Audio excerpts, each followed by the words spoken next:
So far as the South Indian states are concerned, one is a state, Kerala, and the other is a union territory, Pondicherry, which was once called and now of course called Puducherry. We'll take you through all the details so far as these two states are concerned, where polling occurred today. Big day for Kerala, as this day shall decide the future of Kerala's political trajectory. Even as we speak, polling is underway for the high-stakes Kerala Assembly elections, with over 2.7 crore voters set to decide the fate of 140 constituencies across the state. Voting began at 7 a.m. and shall continue until 6 p.m. in the single-phase election, with 883 candidates in the fray. The electorate include 1.32 crore men, 1.39 crore women, and over 2.4 lakh overseas voters, reflecting the scale of the crucial test. Chief Minister Pinarayi Vijayan and several senior leaders were among early voters, as long queues were seen at different polling stations across several districts in Kerala. This election is being viewed as a three-cornered contest. The ruling Left Democratic Front is aiming for a historic third consecutive term, while the United Democratic Front, or UDF, is pushing for a change and gain ground. The BJP-led NDA, meanwhile, is looking to open its account in the state. Early trends have indicated a steady voter turnout. As of now, 62.71% voter turnout has been recorded in the state, and by that I mean until 3 p.m.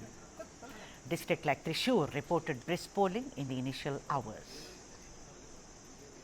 However, the election has not been without controversy. A day before the poll, Shobha Surendran, the Bharatiya Janata Party BJP candidate for the Palakkad constituency, faced allegations of cash for vote after a video purportedly showed money being handed over to a voter, allegedly by a party worker. Shobha, however, denied the allegations vehemently and said that by portraying her as someone who gives money for votes is an insult to the voters of Palakkad.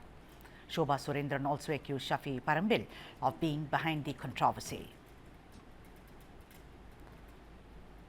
In yet another controversy, the Kasaragod police spoke chief election agent, advocate B.M. Jamal, a native of Tiruvakkoi in Bekal, for wearing smart glasses to a polling booth. He is the chief election agent of UDF candidate K. Anilagandan in Uduma.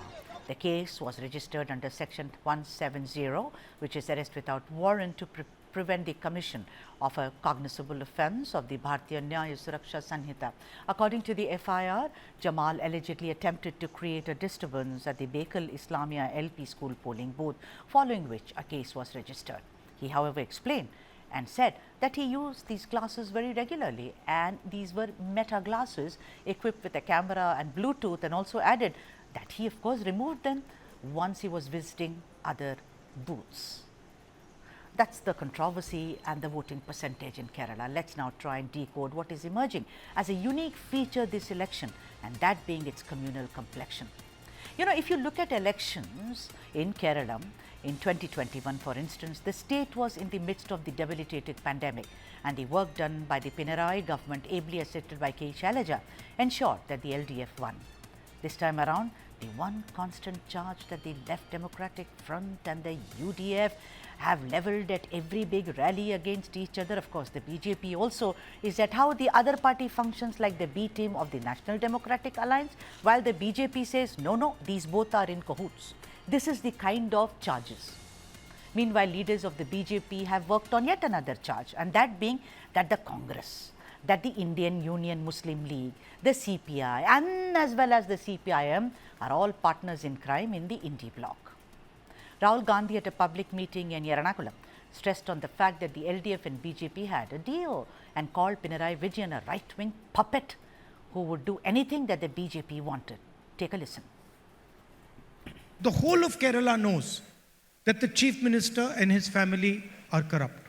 Everybody knows that the Chief Minister does not sleep at night because of the corruption done by his family members. How come Narendra Modi has taken no action on the Chief Minister and his family? How come Narendra Modi doesn't say that the Chief Minister of Kerala and his family are corrupt? The reason is very simple. He uses that to control the Chief Minister of Kerala. Pinarayi Vijayan retorted, calling Rahul Gandhi ignorant and socially and politically illiterate. Allegations bordering on ludicrous have been exchanged, such as by the LDF as to how the Congress has an understanding deal with the BJP and it faced the setback in the local body elections. Meanwhile, Prime Minister Modi termed BJP as the only A team in Kerala, and while speaking in Tiruvalla, said how the LDF and UDF have a secret pact and understanding. In the midst of what became a communal slugfest are issues like Sabarimala, on which almost all parties share the same, and many will say regressive view is there. It seems that the communal overtones has overtaken every other issue in Kerala. Let's listen in to some of the political voices first and then we come back. LDF-ന് മാത്രമേ പ്രതിബദ്ധതയോടെ നാടിന്റെ പുരോഗതി മുന്നോട്ട് കൊണ്ടുപോകാൻ കഴിയുകയുള്ളൂ എന്നാണ്. ഒരു തരത്തിലുള്ള അവ്യാകൃതങ്ങളും LDF ആകുമ്പോൾ ഉണ്ടാകില്ല എന്നവർക്ക് ഉറപ്പുണ്ട്. അതുകൊണ്ടാണ് കേരളത്തിൽ നമ്മുടെ രാജ്യത്തെ തന്നെ ഏറ്റവും കുറഞ്ഞ അഴിമതി നിലനിൽക്കുന്ന സംസ്ഥാനം എന്ന പദവി ലഭിച്ചിട്ടുള്ളത്. ഇതിന് കാരണം ഒരു സംശയവുമില്ലാതെ ജനങ്ങൾ കാണുന്നു, LDF-ന്റെ സംസ്കാരം കൊണ്ടാണ് അത് നേടിയത്. We are going to sweep the election. We will cross 100 more seats in these elections. The atmosphere in the state is like that. People are very much for a change. They are fed up with this Pinarayi Vijayan as the Chief Minister for the last 10 years. The question before the people in this election is whether this anti-people, arrogant Chief Minister has to continue 5 more years. They are telling not at all. NDA is a zero-seat party. How many seats can they expect to have that will make any difference in the government? This is a LDF versus UDF election. LDF is going to finally meet its comeuppance in the course of this voting today. I am 100% sure already you can see parties like the Congress party and the CPM forced to talk about Vikasanam. 6 months ago, 10 months ago, they were talking about everything else. They were trying to create controversies. They were lying through their teeth, trying to distract people. They are forced by the BJP NDA to start talking about Vikasanam. They don't have a vision. They don't have a plan. That is a different thing. But BJP NDA's strong showing in these elections will certainly change the orbit of our state, will change the narrative, political narrative, and make politicians more accountable. Let's debate. Let's find out what has happened. What has happened to Kerala that the communal overtone has taken over every color, as it were. George Kaliavel is joining us. He's editor, National Affairs, Deepika Daily newspaper, and Nirmal Abraham, who's the political analyst. Thank you so much, gentlemen, for making the time. And particularly today, Nirmal, you must have voted, and even George, I think, although George lives with us here in the national capital. Thank you so much. You know, I have been watching speeches, and for me, this kind of communal overtone which has come into Kerala is a big surprise. I mean, is Kerala Muslim hater? Is Kerala, I mean, what has happened to it? Nirmal, have you noticed this, that this time around, it's a very loud rhetoric, you know, everyone calling each other, it's like spot the B team, who's the B team, you know. I just feel even, let's start with LDF, Nirmal. I mean, you know, you remember there was a time when Pinarayi and the entire LDF was opposing caste. At that time, you know, they saw to it that, you know, both the Jamaat and they were talking about, you know, how Jamaat and SDPI, we saw the tone not so aggressive. But in the recent past, they've gone hammer and tongs against the Jamaat. I think for the fear that they will lose the Hindu votes. I mean, Balan also said that, you know, if they come into power, then he will become, someone from that party will become deputy chief minister, which is ridiculous. Do you think that they have been forced to become so communal, Nirmal? Yeah, I mean, out of desperation, I think they have been forced to become communal, as well as the shift in stances also surprises me. Not just me, a lot of the voters, because as you rightly mentioned, Jamaat-e-Islam, you know, they had a different stance at the beginning. Now they have a completely different stance, but at the same time, they're willing to accept the votes in support of FDPI. which is also strange. So I think people will take note of that. And over the years, if you notice, I mean, I said this in the morning in one of the discussions that why I think the left would lose is because of this one old adage that democracy dies when leaders stop listening and start controlling. Because there were times in the last 3-4 years when ASHA workers cried out loud. They protested, Anganwadi workers protested, government workers protested, pensioners protested, Sabrimala devotees protested, the downtrodden who were supposed to receive welfare pensions, they protested. LDF did not listen. Instead, they tried to control the narrative so that they could win another election. So I think that has led to this situation. However, based on our last discussion, I think, which was in probably early Jan or late December, then it looked like it was going to be a clean sweep for the UDF.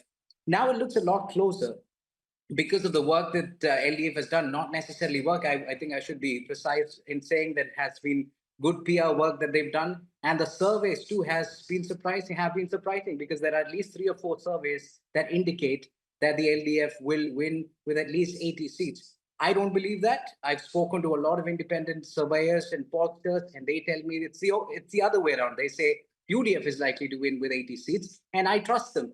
The only reason for that is I look at the facts from 2021, the last time LDF won with a thumping margin of 99 seats. Ever since then, for each by-election, if you look at all the by-elections, UDF has gained additional votes. In Trikakara, they doubled the majority. In Pudupalli, they quadrupled the majority. In Palakkad, they got 6 times the majority than last time.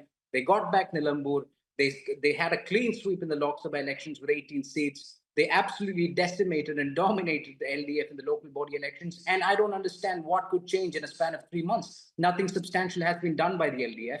If anything, they were exposed during their budget because they promised 2,500 rupees per month of welfare pensions in 2021. And even in the 2025 budget, they were able to only deliver 2,000. So I think if Kerala is the literate state that it is meant to be, we will not see the left government ruling from 2026 to 31. However, I don't think they will be swept out of the picture, like a lot of analysts would say. I think they will remain a strong opposition, but I truly believe that the UDF is likely to make a comeback.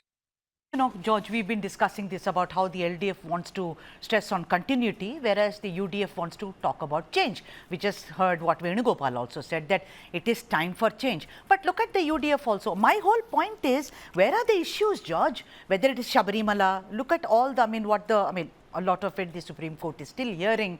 But it seems, look at the LDF, you know, first they said okay, and then they said, oh, we will not interfere in what the Supreme Court said. So all the women between the age of 10 and 50 should not enter the the temple, as it were. My whole point of the matter is they all seem to be burying the issues which are there. Gold smuggling.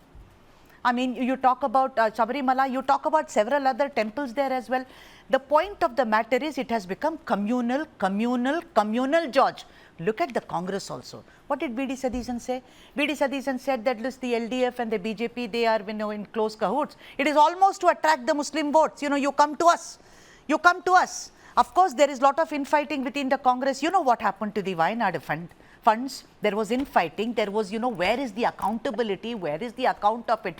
But leaving all that alone, you know, at that time they were saying, oh, the center is not giving us funds. But today, for the past 1 month, I think Keralam has gone through something, and I will come to that. What is the factor to Nirmal later? But first, George, over to you, sir. Good evening. I think communal elements are slowly creeping in, but overall, as a general thing, you know, Kerala is still more secular than any other state. I can assure you that. You know, all these communal elements, whether it is Jamaat-e-Islami or SDPI or Welfare Party on the one side, and all the other SNDP, NSS, and the Christian groups, they're all trying their best to, you know, have their own pound of flesh. But still, majority of Kerala people are thinking about all these things. They think on politically, one side on the politics itself, and other side on the development and other positive steps. These things will be the major thing. But mostly, as you know, Kerala people are mostly very, very, very political. They think everybody, from an auto rickshaw driver to a coolie worker to anybody, they are very much into the politics of Kerala. They know what is happening across. And as Nirmal said, initially, last December or till even the elections were declared, it was completely pro-UDF. Now things changed. I am sure about it because today I went there to vote. I came from Delhi to Kerala only to vote, to have my vote. I cast my vote and I'm so happy about it. I saw so many people. I saw one of my nephew coming from Trivandrum, another from Ernakulam just to vote. No, how they are all in Kerala. People are very much aware of what is happening. Now, it is a very close fight between LDF and UDF, no doubt. That's why the maximum percentage went up to, in Ernakulam, up to 65 and more. Now itself, 70 almost by 4 o'clock.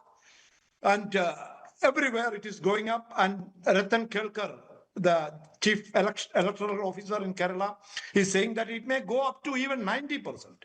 And that happens, the same trend is shown in Puducherry and Assam. Right. So are you rejecting, I mean, let's not talk about Assam, George. It's not the South and we know it can be very communal. It has become extremely communal.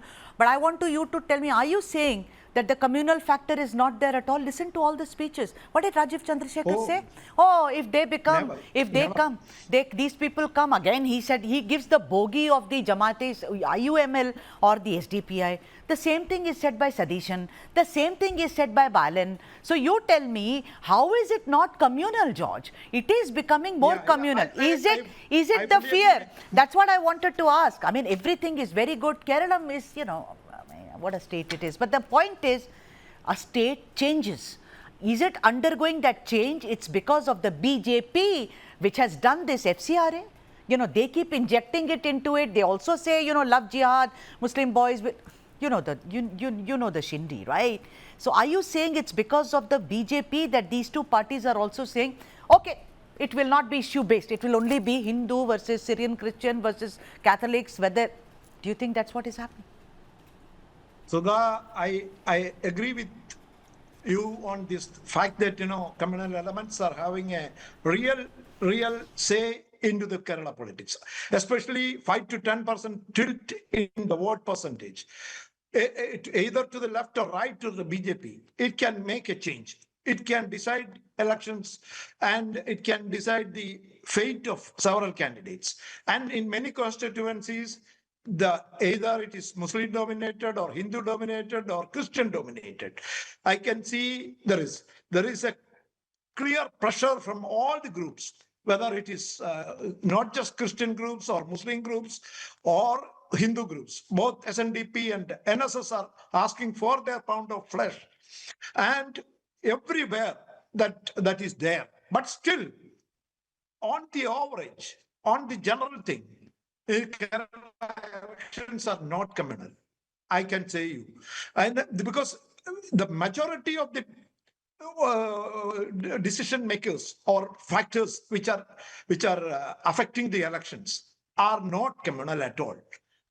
Because mainly this election is fought on political grounds itself. But as you said, if UDF comes to power, P.K. Kunjalakutti of the Indian Union Muslim League is definite to be the deputy chief minister. And they will ask for 5 or 6 ministers, cabinet ministers. And this will make a change. That fear is created not just by BJP or Rajiv Chandrasekhar, but it is there. And so why is it there if Kerala? No, why is it there if Kerala is not communal at all? That is my question. So look at this. Then of course, they will ask for deputy chief ministership. But you said it's not just Rajiv Chandrasekhar, agreed, but it is there. So Nirmal, I am asking you, is there a fear which has been created as a precursor to this election amongst the Hindus and the Christians for the Muslims? If you really look at it at a very subaltern level, as it were, because changes happen slowly and steadily.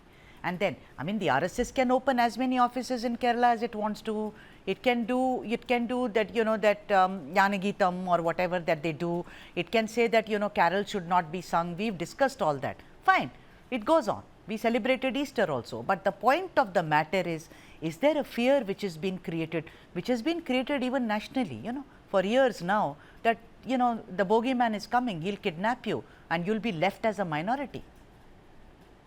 Yeah, I would say it was working until late 2025, because in Kerala, if you could see, the fear mongering of the BJP actually worked in 2024. That's the reason that they got close to 20% vote share in the Lok Sabha elections. But that slowly changed because people started seeing the other side of it, meaning, yes, we were like every other street that you go to, a person that you meet, they would tell you they're coming for you next. Okay, they came for Muslims, now they're going to come for you. You see what happened on Christmas. All of these, discussions go on. But in Kerala, between people, yes, as Sri George rightly pointed out, on the political ground, that may be a discussion.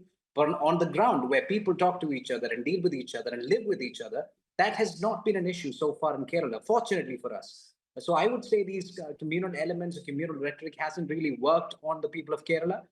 Instead, it has actually isolated the BJP, because BJP were going in the right trajectory, and they messed it up with a couple of things. One, with the Christmas controversies that happened, as we've spoken before about that.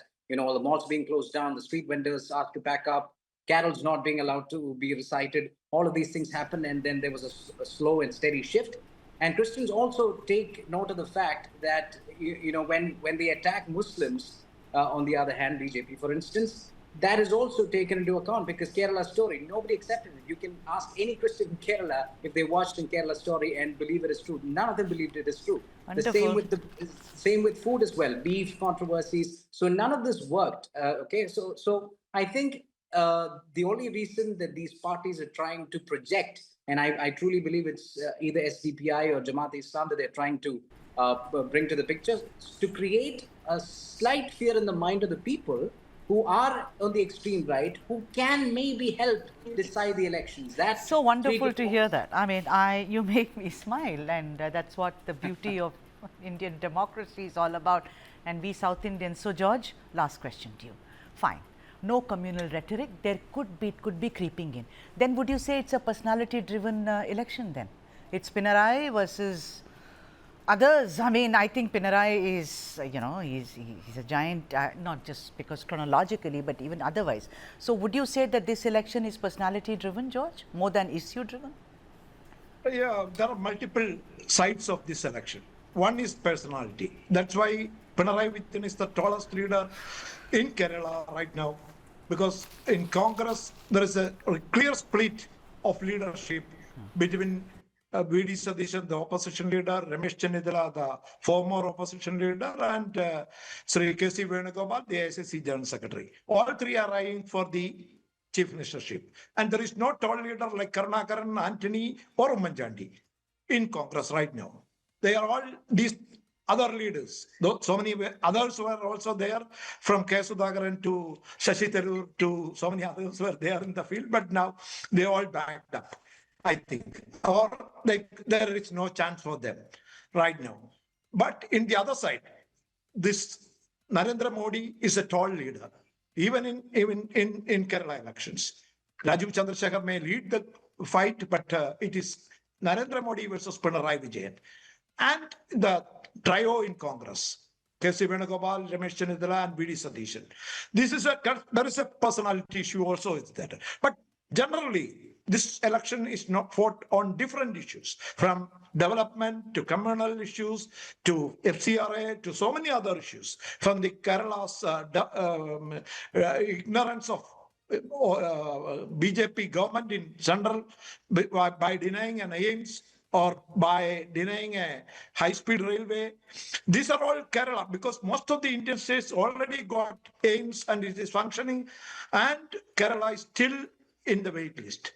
Even though Kerala has found and so many, all Malayalis from their common issues are not solved, like rubber prices are gone down. It is a stem, or it's the backbone of Kerala's economy, and all the NRIs are coming back, after even the war in the Iran. Right, okay. It affects Kerala. On that note, thank you so much, George and Nirmal, for joining us on this broadcast. Thank you indeed.